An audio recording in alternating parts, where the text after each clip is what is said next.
এটা কেমন ফিতনা আপনাকে বলাই, আমি বুঝাই, শুনেন শুনেন। এটা এমন ফিতনা যে অবৈধ অবস্থাতেও ফিতনা সৃষ্টি করতে পারে, বৈধ অবস্থাতেও করতে পারে। অতএব খুব সাবধান। নবী সাল্লাল্লাহু আলাইহি ওয়াসাল্লামের এই হাদিসটা মাথায় রাখেন, আমি পুরুষদের জন্য নারীদের চাইতে ভয়ঙ্কর কোন ফিতনা রেখে গেলাম না। কে বলেছেন? কে বলেছেন? আমি কি তার চেয়ে ভালো সমাজ বুঝবো? অতএব আমার পরামর্শ ভাই, ভালো কাজে ব্যস্ত থাকেন, নিজের আমলনামা গোছান, পাপ ছেড়ে দেন, ভালো কাজে এবং দিনই কাজে মেহনতের সাথে থাকেন। সামর্থ্য হয়ে গেলে বিয়ে শাদী করে নেন, সামর্থ্য হয়ে গেলে বিয়ে শাদী করে নেন। একটা করবেন, একটা ভাই। অনেক আলেম এখন অনেক কথাই বলছে, ঠিক আছে, আমি পরামর্শ দিচ্ছি, একটাই কইরেন, একটাই। এখানে একটা আবেগী কথা বলি, আবেগী কথাটা শোনেন। যদি প্রথমত আপনি রিজিকের সোর্স তালাশ করবেন, এরপর আল্লাহর কাছে সেজদায় কান্নাকাটি করবেন, আল্লাহকে বলবেন, আল্লাহ আমার জন্য উপযুক্ত যে আমার জীবনে আসলে দুনিয়া আখিরাত দুটোই সুন্দর হয়ে যাবে, আল্লাহ এমন কোন মেয়ে বা স্ত্রী আল্লাহ তুমি আমার জীবনে এনে দাও, এই দোয়া আল্লাহর কাছে করো। এরপর যখন পাত্রী যদি পছন্দ হয়ে যায় যে না সব দিক থেকে মাশাআল্লাহ তাকে পারফেক্ট মনে হচ্ছে, আপনি যদি মন থেকে তাকে ভালোবাসা শুরু করেন, ডানেও দেখবেন না আর বামেও দেখবেন না, বাস তাকে নিয়ে জীবন কাটিয়ে দিবেন, পারা যাবে ইনশাআল্লাহ।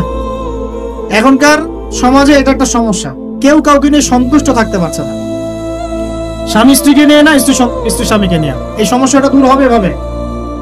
আর মনে রাখবেন, এটা সাহাবীদের যুগ নয়, এটা কাদের যুগ নয়। আপনিও সাহাবী নন, আপনার স্ত্রীও কিন্তু মহিলা সাহাবী নয়।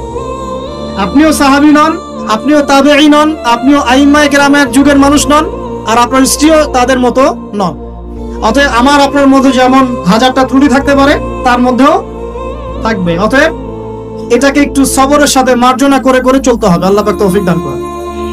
তবে এক পর্যায়ে যদি এমন দেখা যায় যে এই ফিতনার কারণে আপনি দিন থেকে বিচ্যুত হয়ে যাচ্ছেন, তখন আপনি দিনকে বেছে নেবেন, ফিতনাকে বেছে নেবেন। কথা বুঝতে পারছেন ভাই? আল্লাহ তৌফিক দান করুন। তো প্রিয় ভাই, শেষ করতে হবে, লম্বা করবো না, আস্তে আস্তে ঘুরিয়ে নিচ্ছি। 1 নাম্বার কি কাজ? আত্মশুদ্ধি অর্জনের জন্য ভাই নিজের চরকায় নিজের নফসের খবর নিব, অন্যের কথা পড়ে আগে নিজে 5 ওয়াক্ত নামাজ পড়বো, নিজে রোজা রাখবো, নিজে যাকাত দিব, নিজে ইসলামের উপর প্রতিষ্ঠা থাকবো ইনশাআল্লাহ। এটা 1 নাম্বার। 2 নাম্বার তাসকিয়া অর্জনের 2 নাম্বার কাজ হচ্ছে নিজের পরিবারে ইসলাম প্রতিষ্ঠা করা। কি বললাম বলেন? কেন বললাম? কারণ নিজের পরিবারে যদি ইসলাম প্রতিষ্ঠা না করতে পারি, অন্যের মূর্খতা এবং অনইসলামিক কাজের কারণে আমি ইফেক্টেড হয়ে যাব। তাই নিজের পরিবারের মধ্যে ইসলাম প্রতিষ্ঠা করার চেষ্টা করতে হবে। আল্লাহ পাক তৌফিক দান করুন, বলি আমিন। আল্লাহ পাক সূরা তাহরিমের 6 নম্বর আয়াতে বলেছেন যে কু আনফুসাকুম, নিজে জাহান্নামের আগুন থেকে বাঁচো, ওয়া আহলিকুম নারা, তোমার পরিবারকে জাহান্নামের আগুন থেকে বাঁচাও। পরিবার আছে কার কার? হাত তুলেন দেখি। মাশাআল্লাহ, সবাই তো আছে। পরিবার মানে কি? স্ত্রী সন্তান কার কার আছে? হাত তুলেন। আচ্ছা, হাত নামান। দেখেন, বাবা মা এগুলো পরিবারের অন্তর্ভুক্ত বিষয়, কিন্তু বাবাকে আপনি শাসন করতে পারবেন না, মাকে আপনি শাসন করতে পারবেন না, তাকে আপনি নসিহত করতে পারবেন, দাওয়াত দিতে পারবেন। আর আপনার আন্ডারে যারা আছে, আপনার স্ত্রী, আপনার সন্তান, এরা হচ্ছে পরিবারের অন্তর্ভুক্ত, আপনার কাছের, এদের উপর আপনি শাসন চালাতে পারবেন। অতএব যাদের পরিবার আছে, পরিবারের মধ্যে ইসলাম প্রতিষ্ঠা করার চেষ্টা করে, আল্লাহ পাক তৌফিক দান করেন। একটু বসেন ভাই, বিশৃঙ্খলা করেন না, আমরা গুটিয়ে নিচ্ছি, এখনই গুটিয়ে নিচ্ছি। আর কিছু প্রশ্ন আছে, দিয়ে শেষ করব। 3 নাম্বার কাজ, আমার সাথে মনোযোগ দেন ভাই। 3 নাম্বার কাজ হচ্ছে নিয়মিত কোরআন তেলাওয়াত করা। নিয়মিত কোরআন তেলাওয়াত করা। আমার সাথে একটু ওয়াদা করেন তো ভাই, ডেইলি কমপক্ষে 1 ঘন্টা কোরআন তেলাওয়াত করবো ইনশাআল্লাহ। করা যাবে? সবার বাসায় কোরআন আছে তো নাকি? কোরআন পড়তে পারি তো নাকি? যারা পারি না, আজকে নিয়াত করব, মসজিদের হুজুর আছে, ইমাম সাহেব আছে, মাদ্রাসা শিক্ষক আছেন, গিয়ে আপনি কোরআন পড়া শিখবেন ইনশাআল্লাহ। করা যাবে ইনশাআল্লাহ? কোরআন তেলাওয়াত করা না শিখেন, আল্লাহর ওয়াস্তে কোরআন তেলাওয়াত করা না শিখে মৃত্যুবরণ করেন না। আল্লাহর ওয়াস্তে আল্লাহকে কি মুখ দেখাবেন আর নবীকে কি মুখ দেখাবেন চিন্তা করুন। কোরআন আল্লাহ নাযিল করেছেন কেন? আমাদের জন্য, গরু ছাগলের জন্য? কাদের জন্য? মানুষের জন্য না গরু ছাগলের জন্য? গরু ছাগলের হিসাব আছে? কার কার হিসাব হবে? মানুষ আর জিন। মৃত্যু আমাদেরকে বরণ করতে হবে, কবরে যেতে হবে আমাদেরকে, পুলসিরাত আমাদেরকে পার হতে হবে, কোরআন মানতে হবে আমাদেরকে। সেই আমরা যদি কোরআন তেলাওয়াত করে না শিখি ভাই, হবে? বিষয়টা হবে? আল্লাহ পাক আমরা সবাইকে কোরআন তেলাওয়াত শেখার তৌফিক দান করুন। এখানে আমি অনেক বেশি জোর দিই, কারণ কি জানেন? কোরআন তেলাওয়াত শেখাটাই এবং নিয়মিত তেলাওয়াত করাটাই আপনার মনে ইসলামের প্রতি মহব্বত সৃষ্টি করবে ইনশাআল্লাহ। এরপরে আপনি ইসলামের জন্য জীবনও দিতে পারবেন ইনশাআল্লাহ। কিন্তু এই অবস্থায় পারবেন না। এই অবস্থায় একটা দাবরানি খাইলে উল্টা দিকে দৌড়তে শুরু করুন। এখন পারবেন না। এখন বলতে পারবেন হ্যাঁ নারায়ে তাকবীর আল্লাহু আকবার, চলো রে, বাস। যখন মাঠে নামবেন ওই দিক থেকে যখন কাউন্টার অ্যাটাক আসবে দেখবেন নাই আপনি শেষ। অতএব কোরআনের চর্চা তেলাওয়াত বেশি বেশি বাড়াতে হবে, আল্লাহ তৌফিক দান করুন। 3 নাম্বার। 4 নাম্বার ভাই, দৈনন্দিন জিকির আজগার গুলো ছাড়বো না ইনশাআল্লাহ। দৈনন্দিন জিকির আজগার ছাড়বো না। কেমন?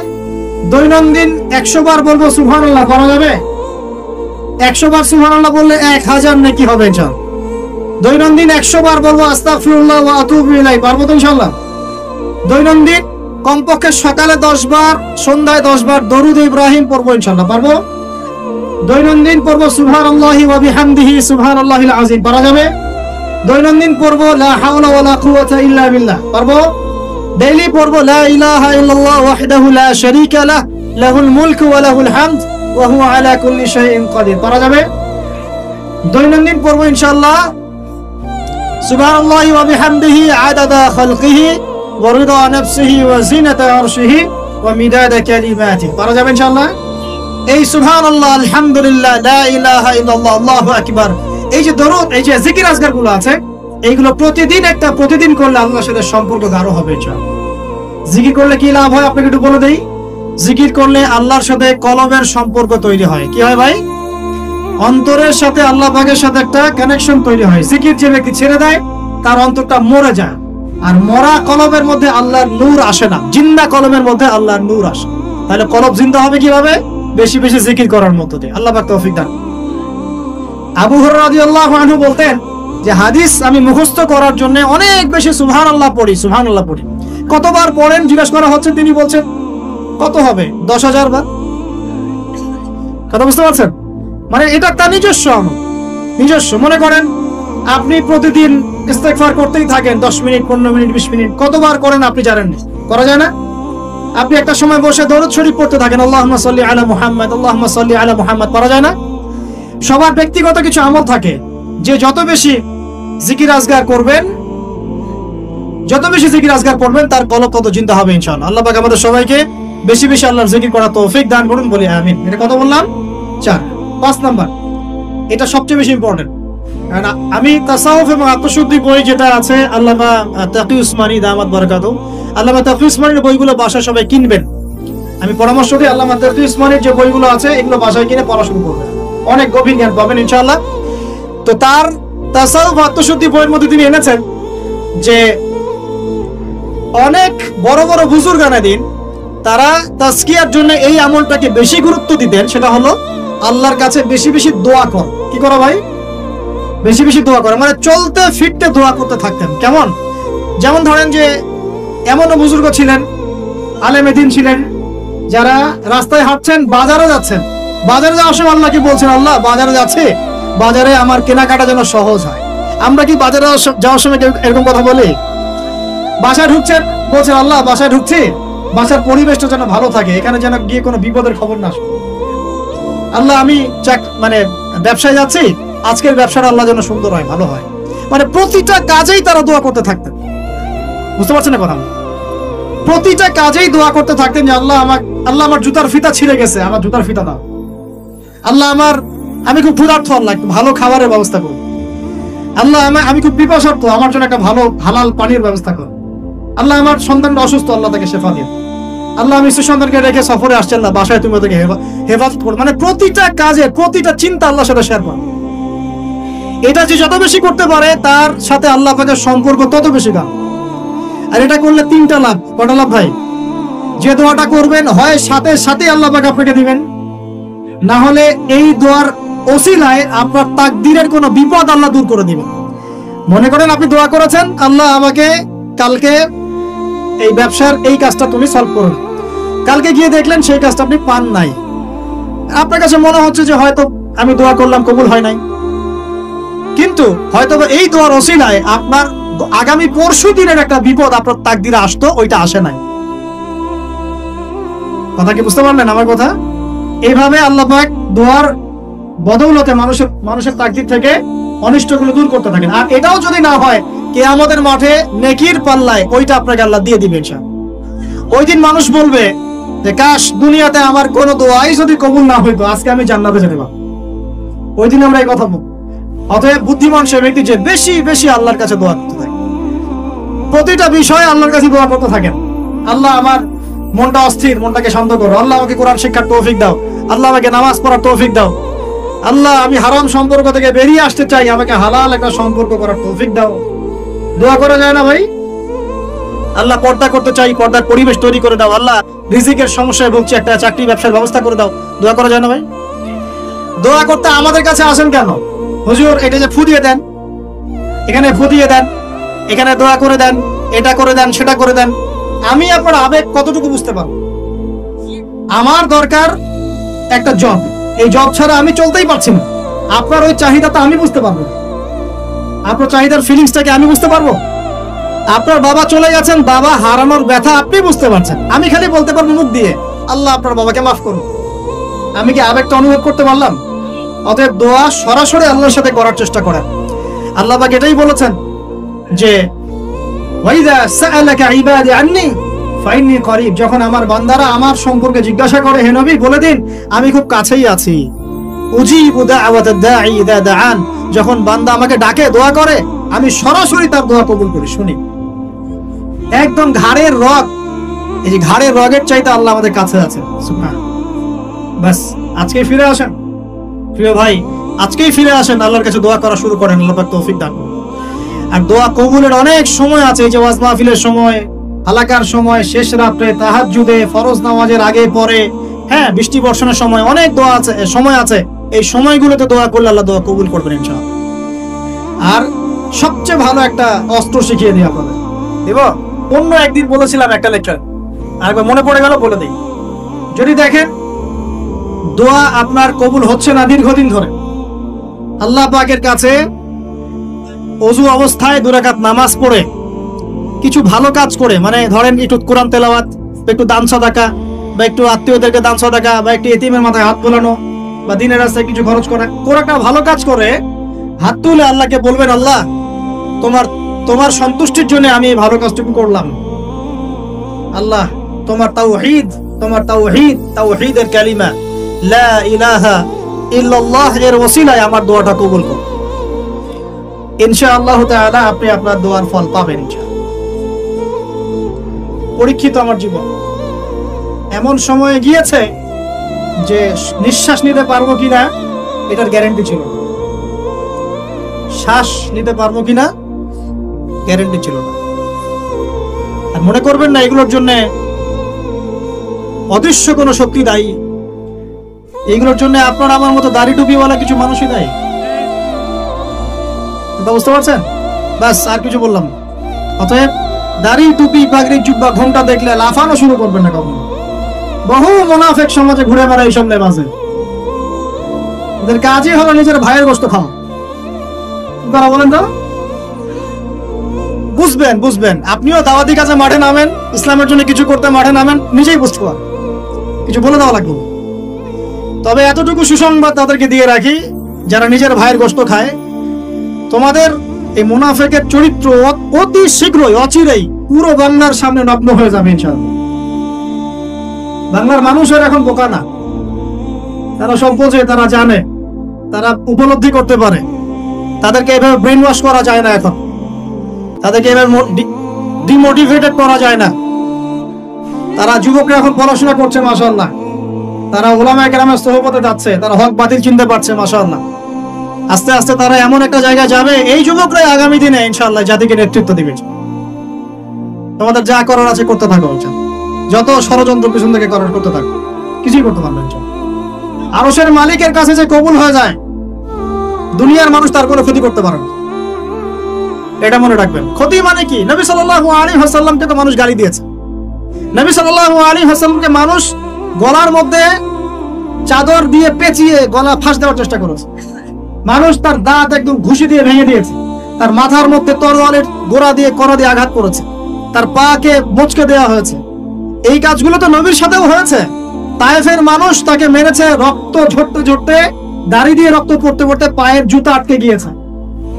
এই মানুষগুলো এই ঘটনাগুলো আমাদের নবী মুহাম্মদ সাল্লাল্লাহু আলাইহি ওয়াসাল্লামের সাথে হয়েছে। তাহলে এই কাজগুলো হওয়া মানে কি সেই ব্যক্তির মানে অপদস্থ হওয়া দুনিয়াতে? এগুলো কবুলিয়াতের নিদর্শন। কিসের নিদর্শন? এগুলো কবুলিয়াতের নিদর্শন। আর যারা এই কাজগুলো নবীর সাথে করেছিল ওরা কি সফল হয়ে গেছে?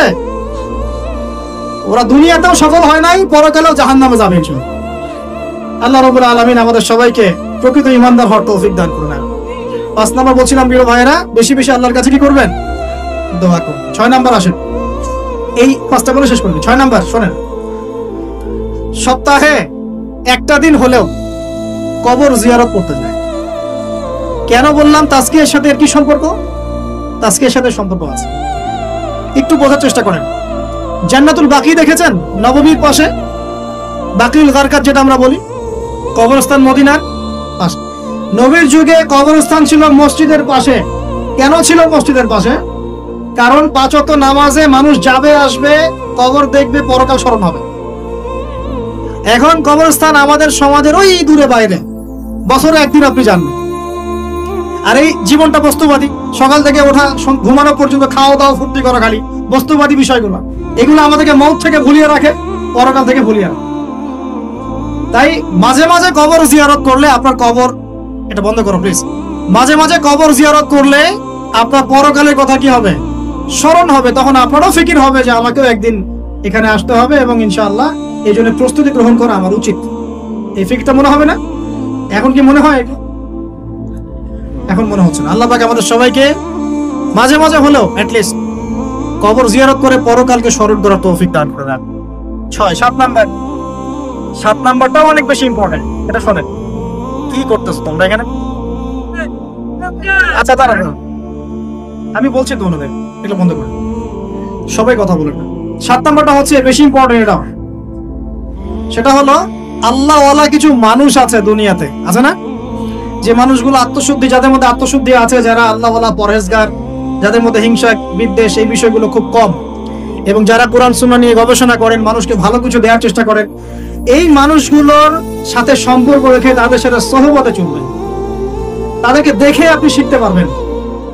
সবকিছু বইপত্র পড়ে হয় না, কিন্তু ওলামায়ে কেরামের কাছাকাছি গিয়ে সহবতে গিয়ে দিন শিখতে হবে। আল্লাহ পাক তৌফিক দান করুন।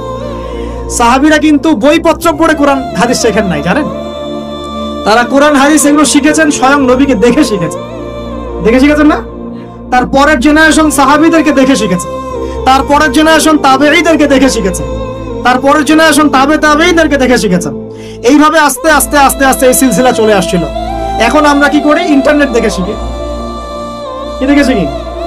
একটা মাসআলা জানতে চান, বাস ঢুকলেন ইউটিউবে, ফেসবুকে, তখন দেখলেন ওই মাসআলা নিয়ে 10 আলেমের 10 রকম মন্তব্য। মাথা খারাপ। একদম সংকীর্ণ হলেন কেন? এত সংকীর্ণ হলেন কেন? ইসলাম তো সংকীর্ণ না, এটা তো বৈচিত্র্যময়। এখানে আপনি পরিপূর্ণ জ্ঞান পেতে হলে তাকে খোলা মন লালন করতে হবে, যে যেখানেই হক পাবো সেটাই নিব ইনশাআল্লাহ। হক যেখানে পাবো সেখানে নিব ইনশাআল্লাহ। আমি হককে সীমাবদ্ধ করে ফেললাম কেন? যে আমার শায়েখ যা বোঝেন এইটাই ভাই, এর বাইরে কিছুই না। এটা করতে গেলে কি হবে জানেন? পয়সার এক পিঠ দেখবেন, আর এক পিঠ তো দেখবেনই না, তখন আপনি মাহরুম হয়ে যাবেন। তবে হ্যাঁ এটাও বলে রাখি, যারা একেবারেই সাধারণ মানুষ, একদম সাধারণ কোনো মানুষ, যার ইলম কালাম নাই, কোরআন হাদিস পড়তে জানেন, এমন মানুষ আছে না, একদম রুট লেভেলের, তাদের জন্য অবশ্যই উচিত যে কোনো অন্তত একজন আলেমকে ফলো করেন। অন্তত একজন আলেমকে ফলো করেন। কারণ আপনি তো কিছু বোঝেন না, কোরআন সুন্নাহ বোঝেনই না, কিছু পড়তেও পারেন না, বুঝতেও পারেন না, কিছুই পারেন না। অতএব একজন আলেমকে আপনি ফলো করে চলেন, ইনশাআল্লাহ আল্লাহ মাফ করবেন ইনশাআল্লাহ। হ্যাঁ, যদি কখনো জানতে পারেন যে আপনার সেই ফলো করা আলেমের অমুক মাসআলাটা কোরআন সুন্নাহর বিরুদ্ধে চলে গেছে, বা এর চেয়েও ভালো কোনো বিশুদ্ধ মাসআলা আছে, তাহলে সেটা আপনি আমল করবেন, সমস্যা কি? তাই বলে বিভক্তি বাড়াবেন না। 7 নম্বর বলছিলাম ওলামায়ে কেরামের সোহবতে থাকার চেষ্টা করেন। 8 নাম্বার হচ্ছে ভাই, মনের মধ্যে হিংসা, বিদ্বেষ, রিয়া, অহংকার, এই খারাপ রিপুগুলোকে দূর করতে হবে। পারা যাবে কিনা ইনশাআল্লাহ? এটা হলো 8 নাম্বার। মনের মধ্যে হিংসা, বিদ্বেষ, অহংকার, রিয়ার খারাপ রিপুগুলোকে দূর করতে হবে। কিন্তু এটা খুব ডিফিকাল্ট। কিভাবে করবেন? মনের মধ্যে চলে আসতে পারে।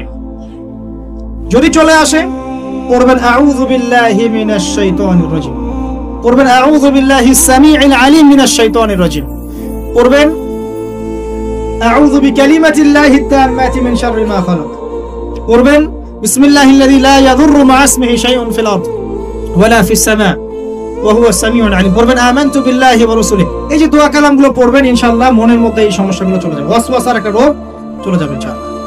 মনটাকে পবিত্র করার চেষ্টা করি, আল্লাহ পাক তৌফিক এনায়েত করুন। আমি আর মন পবিত্র করার আমি দু একটা আমল বলে দেই, নাহলে কঠিন হয়ে যাবে। খুব সহজ আমল, এতিম খুঁজে খুঁজে বের করে এতিমদের জন্য কিছু করার চেষ্টা করি। এতিম আছে না, মেয়ে ছেলে, এদের মাথায় হাত বুলান, আপনার মন পবিত্র হবে ইনশাআল্লাহ। ঠিক আছে, দান সদাকা বাড়ান, আপনার মন পবিত্র হবে ইনশাআল্লাহ। আল্লাহর জন্য ছেড়ে দেওয়ার মানসিকতা করুন, ছেড়ে দেন, আল্লাহর জন্য ছেড়েন না, আল্লাহর জন্য ত্যাগ করুন না, মন পবিত্র হবে ইনশাআল্লাহ। আল্লাহর জন্য কিছু করা সহজ, আল্লাহর জন্য ছাড়া সহজ না। আল্লাহর জন্য কিছু করা সহজ, আল্লাহর জন্য আপনি নামাজ পড়তে পারবেন ঠিকই, কিন্তু সিগারেট ছাড়তে পারছেন না।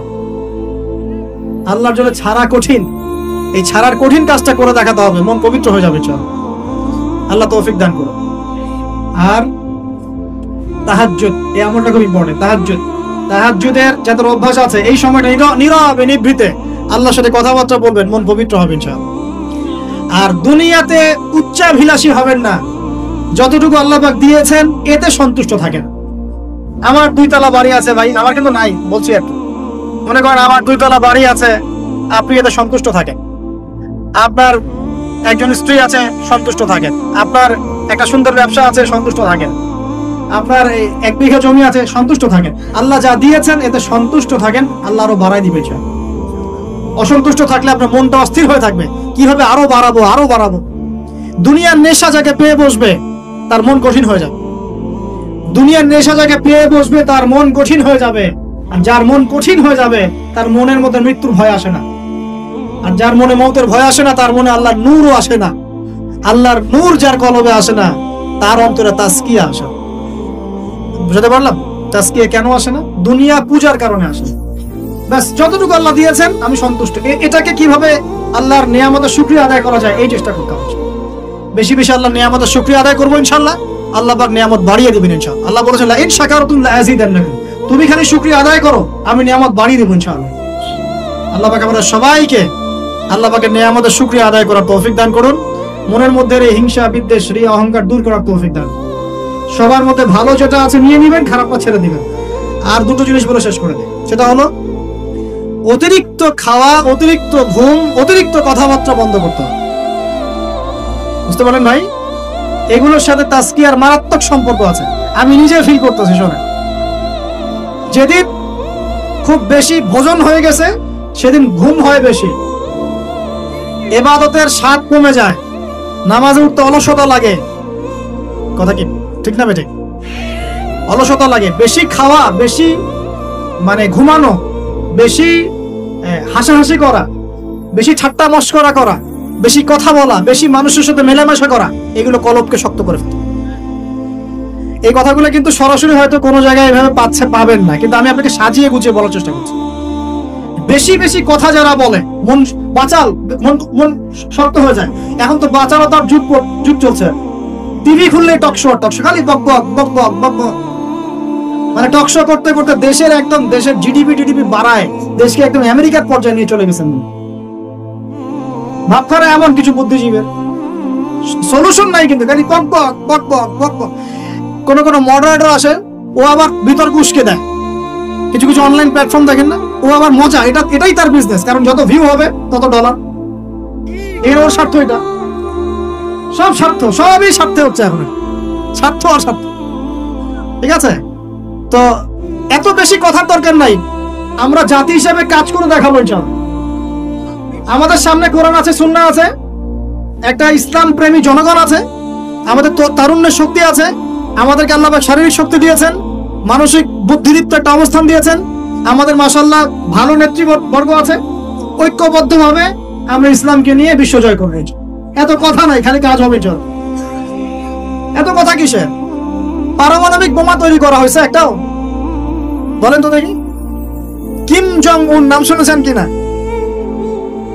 মিসাইল ম্যান, নাম কি? মিসাইল ম্যান, এতটুকু মনে হয় সাইজ, মাশাআল্লাহ। গোলগাপ্পু, ওর একটাই কাজ, কি কাজ? মিসাইল বানা। কেন বানাবে? কারণ সে জানে এই ওয়ার্ল্ডে সে সবচেয়ে বেশি শক্তিশালী, যার কাছে মিসাইল। বলেন 50 বছরে কয়টা বানাইছি আমরা? হ্যাঁ বলেন। আচ্ছা বাদ দেন, এই ওয়ার্ল্ডে সবচেয়ে শক্তিশালী তারাও যাদের প্রযুক্তি আছে, প্রযুক্তি, তথ্য, ডাটা, প্রযুক্তি। এই ওয়ার্ল্ডে এখন ডাটা বা প্রযুক্তির যুদ্ধ চলছে। মাঝে মাঝে দেখেন না, বড় বড় কান্ট্রি কিছু বড় বড় কোম্পানি হ্যাক হয়ে যায়। মানে কি, এরা যত প্রযুক্তি নিয়ে নিতে পারে, হ্যাক করতে পারে, তারা আরো বেশি ডাটা পায়, ইনফরমেশন পায়। ইনফরমেশন দিয়ে যুদ্ধ হচ্ছে এখন। বলেন তো আমাদের ইনফরমেশন কত এখন? ওয়ার্ল্ড এগিয়ে যাচ্ছে, বলেন না, প্র্যাকটিক্যাল কথা বলছি আপনাদের সাথে। ওয়ার্ল্ড এগিয়ে যাচ্ছে, মনে করেন যার রিজার্ভ যত বেশি, যার কাছে ডলার যত বেশি আছে। বলেন না, আমার কত আছে? প্রবৃদ্ধি যা যত বেশি ওয়ার্ল্ডে, সে তত ভালো অবস্থানে। বলেন আমার প্রবৃদ্ধির হার কত? এখানে আমি কোন দলের পক্ষে বিপক্ষে বলতে আসি না, আমি আমার এজ এ সাধারণ মানুষ কথা বলছি। যেই থাকুক বলেন, এখন ইম্পর্টেন্ট সেক্টর গুলোতে উন্নতি করতে হবে কিনা? এখন কথা বেশি বলবো না কাজ বেশি করবো? বাস খালি কাজ হবে ইনশাআল্লাহ। আল্লাহ পাক যাদেরকেই দায়িত্ব দেখতে কেন, তারা যেন কাজ করার তৌফিক অর্জন করে। আমরা আমাদের শ্রম দিয়ে, মেধা দিয়ে আমরা জাতিকে সাহায্য করবো ইনশাআল্লাহ। আমরা তরুণ প্রজন্ম আমাদের মেধা দিয়ে, আমাদের বুদ্ধি দিয়ে, আমাদের শ্রম দিয়ে আমরা ইনশাআল্লাহ তাআলা দেশকে সাহায্য করব, জাতিকে সাহায্য করবো। পারবো না ইনশাআল্লাহ? আমি বলি আপনারা বেশি বেশি পড়াশোনা করেন, বড় বড় পোস্টে যান, দেশের দায়িত্ব নেন, নিয়ে দেশকে এগিয়ে নেন ইনশাআল্লাহ। পারা যাবে না ভাই ইনশাআল্লাহ? চ্যালেঞ্জ তো নিতে হবে, খালি বসে বসে সমালোচনা করলে হবে নাকি? খালি বসে বসে সমালোচনা করলে কাজ হবে নাকি? ও এটা পারে না, সে এটা পারে না, ওই দল সেটা পারে না, সেই দল সেটা পারে না, এই করতে করতেই তো এই অবস্থা। আপনি করে দেখাচ্ছেন না কেন? আমরা করে দেখাচ্ছি না কেন? আবার ধর্মীয় অঙ্গনে দেখা যায় ওই আলেম এই ভুল, ওই আলেমের এই সমস্যা, ওই আলেম এই পারে না, ওই আলেম সেই পারে না। আরে ভাই, আপনি আলেম হচ্ছেন না কেন? আপনি আলেম হন, হয়ে কাজ করে দেখান। অমুক বক্তার এই ভুল, তমুক বক্তার সেই ভুল, মাশাআল্লাহ, আবু তো আদনানের এই ভুল। আপনি বক্তা হচ্ছেন না কেন? এই যে চেয়ারে আসেন, বসেন, বসে যান, বসে ওয়াজ করেন নাকি ভাই? এই ওয়াজ করেন না, এগুলো ওয়াজ না, এগুলো কমেডি। কি কমেডি? রুচির দুর্ভিক্ষর অংশ এগুলো। আমাদের যে রুচির দুর্ভিক্ষ দেখা দিয়েছে, এগুলো তার জাজল্যমান প্রমাণ। এগুলো আর বলতে যাচ্ছি না, থাক, আজকে নষ্ট হয়ে যাবে। আর লাস্ট 9 নম্বর বললাম, কি বলছি বলেন তো? মনের এই বিষয়গুলোকে দূর করা। লাস্ট 10 নম্বর যেটা, সেটা হচ্ছে যে 9 নম্বর বলছি মনেরটা। 9 নম্বর বলছি যে অতিরিক্ত খাওয়া, অতিরিক্ত ঘুম, অতিরিক্ত কথা বলা, অতিরিক্ত মানুষের সাথে মেলামেশা করা, এগুলো একটু কমিয়ে যেখানে কাজ হবে সেই কাজটা, যেটা করলে আমার পরকালের উপকারিতা আছে, এটা করো। আর 10 নম্বর লাস্ট এন্ড ফাইনাল, তাজকিয়া বা আত্মশুদ্ধি অর্জন করতে হলে নবী সাল্লাল্লাহু আলাইহি ওয়াসাল্লামের রেখে যাওয়া এই যে দিন ইসলাম, এই ইসলামটাকে প্রতিষ্ঠার চেষ্টা করতে হবে। আল্লাহ পাক তৌফিক দান। ইসলাম যারা প্রতিষ্ঠার চেষ্টা করে, তাদের সাথে আল্লাহ পাকের সবসময় একটা ভালো সম্পর্ক থাকে, এবং সে কখনো খারাপের দিকে যেতে পারবে না, কারণ সে তো একটা বড় দায়িত্ব নিয়ে মাঠে নেমেছে। সে যদি এখন খারাপের দিকে চলে যায়, তাহলে তো জনগণ বিভ্রান্ত হয়ে যাবে এবং তার এই আমানতের খেয়ানত করা হবে। এই ফিকিরই তাকে খারাপ পথে যেতে বাধা দিবে, এবং তাজকিয়া তার মনের মধ্যে থাকবে ইনশাআল্লাহ। সে যদি ডানে বামে চলেও যায়, এই দিন প্রতিষ্ঠার এই যে তাড়না, এটা তাকে আবার ফিরিয়ে নিয়ে আসবে ইসলামের দিকে ইনশাআল্লাহ। আল্লাহ পাক আমাদের যুবক ভাইদেরকে নবী সাল্লাল্লাহু আলাইহি ওয়াসাল্লাম রেখে যাওয়া এই পবিত্র দিন ইসলাম সমাজে পালন করার, প্রচার করার, প্রসার করার, প্রতিষ্ঠা ঘটানোর তৌফিক দান করুন বলে আমিন। আমরা আজকের এই সংক্ষিপ্ত আলোচনা শিখলাম যে তাজকিয়া বা আত্মশুদ্ধি হচ্ছে সমাজ পরিবর্তনের সবচেয়ে ইম্পর্টেন্ট জিনিস, সবচেয়ে ইম্পর্টেন্ট হাতিয়ার। এটা অর্জন করার জন্য অনেক মাধ্যম আছে। আমি আপনাদের জন্য 10টা মাধ্যম আজকে বলেছি। 1 নাম্বার কথা কি বলেছিলাম ভাই? নিজের ফিকির, আগে নিজের নফসের ফিকির করা। 2 নাম্বার কি বলেছিলাম বলেন? হ্যাঁ, নিজের পরিবারের মধ্যে ইসলাম কায়েম করা, মাশাআল্লাহ। 3 নাম্বার কি বলেছিলাম? হ্যাঁ, কোরআনুল কারীম তেলাওয়াত, কোরআনুল কারীম তেলাওয়াত করার কথা বলেছি। 4 নাম্বার কি বলেছি? বেশি বেশি আল্লাহর জিকির করা। 5 নাম্বার বলেন, আমার সাথে বলেন, আল্লাহর কাছে বেশি বেশি দোয়া। 6 নাম্বার, মওতকে স্মরণ মানে কবরকে জিয়ারত করা, মওতকে স্মরণ করা। 7 নাম্বার, হকপন্থী তাজকিয়া প্রাপ্ত উলামায়ে কেরামের সোহবতে থাকা, তাদের লেকচার শোনা, তাদের বই পুস্তক পড়া। ঠিক আছে? 8 নাম্বার কি বলছে বলেন? হ্যাঁ, মনের মধ্যে যত রকম হিংসা, বিদ্বেষ, রিয়া এগুলো আছে, এগুলো সব কি করতে হবে? পরিহার করতে হবে। 9 নাম্বার, 9 না 8 হবে? 9 নাম্বার, বেশি কথা, বেশি খাওয়া, বেশি ঘুম, ইভেন বেশি সহবাস, এগুলো ত্যাগ করতে হবে। আল্লাহ ত্যাগ করুন। এটাই হালালের কথাই বললাম, হারাম তো বাহার। হারামের যদি চোখ থেকে থাকে আল্লাহর ওয়াস্তে তওবা করেন, কারণ জিনার সাথে সম্পৃক্ত কোনো ব্যক্তির দ্বারা দিনের একামত সম্ভব নয়। জিনা করলেই মনে নূর চলে যাবে। এই যে আজকের লেকচারটা শুনলেন, বাসায় গিয়ে যদি আজকে রাত্রে কোনো নগ্ন মেয়ের ছবি চোখের সামনে পড়ে যায়, আজকের সমস্ত লেকচারের নূর নষ্ট হয়ে যাবে। আপনি নিজেই বুঝতে পারবেন যে আপনার কলব থেকে নূরটা চলে গেল। যদি কেউ আজকে আল্লাহ না করুক ভুল করে কোনো খারাপ মুভি দেখে ফেলেন, বাসায় গিয়ে দেখবেন যে আপনার আজকের যে তাজকিয়া, এই যে ভালো লাগলো কথাগুলো শুনতে, মনটা পবিত্র হলো, ভালো ফিলিংসটা নষ্ট হয়ে যাবে। হুযায়ফা রাদিয়াল্লাহু আনহু বলতেন, আমরা যখন ইয়া রাসূলুল্লাহ আপনার সাথে থাকি তখন ঈমান বেড়ে যায়, বাসায় গেলে মনে হয় মুনাফিক হয়ে গেছে। তো আর বাসায় গিয়ে যদি আমরা খারাপ কাজে লিপ্ত হয়ে যাই, এই নূর তাজকিয়াটা নষ্ট হয়ে যাবে। আল্লাহ পাক আমাদেরকে বোঝার তৌফিক দান। আর সর্বশেষ সবচেয়ে ইম্পর্টেন্ট, লাস্ট এন্ড ফাইনাল হচ্ছে নবীর রেখে যাওয়া দিন। নবীকে ভালোবাসেন কিনা ভাই? আল্লাহ নবীকে ভালোবাসেন কিনা? নবী কি এখন আছেন? আচ্ছা, নবী সাল্লাল্লাহু আলাইহি ওয়াসাল্লামের রেখে যাওয়া সুন্নত কি আছে? তার উপর নাজিল হওয়া কোরআন কি আছে? তার দ্বীন ইসলামটা আছে কি না মিটে গেছে?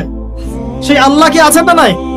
আচ্ছা, আল্লাহ পাক আছেন, তার কিতাব আছে, তার নবীর সুন্নত আছে, তার দ্বীনও আছে। এই দ্বীন পালন করা, প্রচার প্রসার করা, প্রতিষ্ঠার দায়িত্ব কার? কাদের? বাল্লুক করবে? গরু ছাগল করবে? না আমরা যদি সত্যিকারের আশিক রাসূল হয়ে থাকি, আমরা দ্বীন প্রতিষ্ঠা করব, চেষ্টা করব। প্রতিষ্ঠা মানে কি? আপনার যা আছে তাই দিয়ে দ্বীনকে সাহায্য করেন। জমি আছে, একটা মাদ্রাসা করেছেন, দ্বীনের জন্য করলেন, মাশাআল্লাহ। এতিমের দায়িত্ব নিয়েছেন 10টা, দ্বীনের জন্য করলেন। একটা মসজিদ করেছেন, দ্বীনের জন্য করলেন। একটা বই লিখেছেন, দ্বীনের জন্য। লেকচার দিয়েছেন, দ্বীনের জন্য। খুতবা দিয়েছেন, দ্বীনের জন্য। একটা অ্যাসোসিয়েশন করেছেন, দ্বীনের জন্য করেছেন। দ্বীনের উপকার আসে এমন যে কোনো কিছুই আল্লাহর পথের জিহাদ, ইনশাআল্লাহ। আল্লাহ পাক আমরা সবাইকে দ্বীনের জন্য দাওয়াত এবং জিহাদের তৌফিক দান করুন, বলি আমিন। আজকে আমরা এখানে শেষ করছি। আল্লাহ পাক আমরা সবাইকে তাজকিয়া অর্জন করার তৌফিক দান করুন, এই 10টা গুণাবলী অর্জন করার তৌফিক দান করুন।